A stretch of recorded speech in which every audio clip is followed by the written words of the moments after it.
Hi everyone, welcome back to part 2 of the syllabus review for the summer 2018 Young Adult Literature class, LSSL 5385. This is Dr. Lassane again, and this basic screencast here answers the question, how do I get an A? I'm going to go over the assignments for the course. There's more information that's going to be provided for you in specific screencasts about the different assignments, but here at least is a good overview for you. The first assignment that you will do for the class is the reading autobiography. Everything's worth 100 points, so all the assignments have equal weight for the class. The assignment asks you to write your reading autobiography, and that requires that you answer a lot of questions. Questions about what did you read as a child? Did somebody read to you from the family? What kind of books did you enjoy as you progressed through school? Did you like any books in school? Was most of your reading done outside of school? Those are the kind of questions that you're going to answer. Notice I've given you lots of questions to address, and I expect to see that in your reading autobiography. Now, the reading autobiography can take lots of different forms. You can write a traditional reading autobiography, which is an essay. You may use apps such as When in Time to create a reading autobiography. You could do a PowerPoint. You could try Padlet or S'more or another online application. As long as the final product addresses the criteria, the form and format is up to you. I'll give you a little bit more information, as I said, at screencast about this a little bit later. Dr. Perry actually did a sketch note for her reading autobiography, and I'll show you what that looks like as well. So that's 100 points. The second assignment has to do with your book blogging, and it too is worth 100 points. So you're going to create a blog site.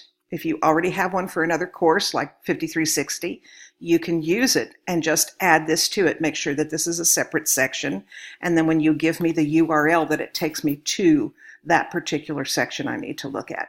At the blog, you'll write about the 25 books you read for the course. Your blog entries will include a bibliographic citation using correct APA format, the cover of the book, and any JPEG or photo you use should be at least 300 by 300 DPI in order for it not to appear pixelated when I pull it up. You'll give me a summary of the book and connections to the book trailers, other books along similar themes, other books by the authors or within the genre, teaching ideas, your reflection of the book. What did you think about it? What do you think kids will think about it? You're going to turn these in 3 batches. So divided 25 into 3, so you'll give me 1 through 8, then 9 through 16, and 17 through 25. Those due dates are right up here under the tab marked due dates. So that's the second 100 points. Notice you have 25 entries, and they're worth 100 points. That should suggest to you about how much each entry is worth. Next, also 100 points, your textbook reflections for each of the chapters. And when you look at the table of contents, you'll see that there are hyperlinks, and you can think about each of those as a chapter. You'll write a blog entry that first summarizes the content of the chapter, and then secondly, reflects on the content and how it has and will affect how you read and evaluate young adult literature. The summary and the reflection basically weighed the same in terms of grade. I expect to see some real detail, some real specifics. So that would suggest to you that it's going to be more than about 50 words. So kind of take a look at that. The fourth activity is the social networking activity. There is a screencast that explains Twitter.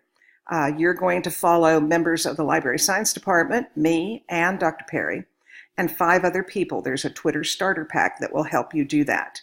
And then at the end of the time that you're following them, minimum of 6 weeks, you're going to tell me what you learned, who you followed, what links, what dates, did you share anything with a colleague, and how might this social network serve you as a school librarian. Note that this too is worth 100 points, so I'm looking for specific details. Don't say I followed Dr. Lassane and she posts about books. That's not enough. So think about how you're going to present that to me. So if you do those 4 assignments, it only leaves the TK20 assignment. There's much more information for that here at LiveBinder, also at Blackboard. That too is worth 100 points. It's the final assignment for the class. Here are your due dates.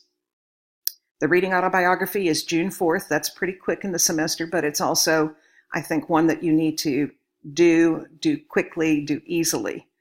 Your blogging dates are June 28th, July 6th, and July 13th for the books.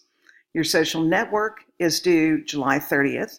Your textbook reflections are due June 8th, June 14th, June 21st. Remember, in 3 sets. And your TK20 essay is due July 27th.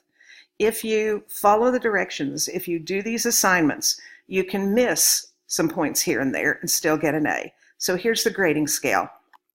An A is 90% of 400. That's 360 points or more. You have 40 points you can lose before you drop to a B.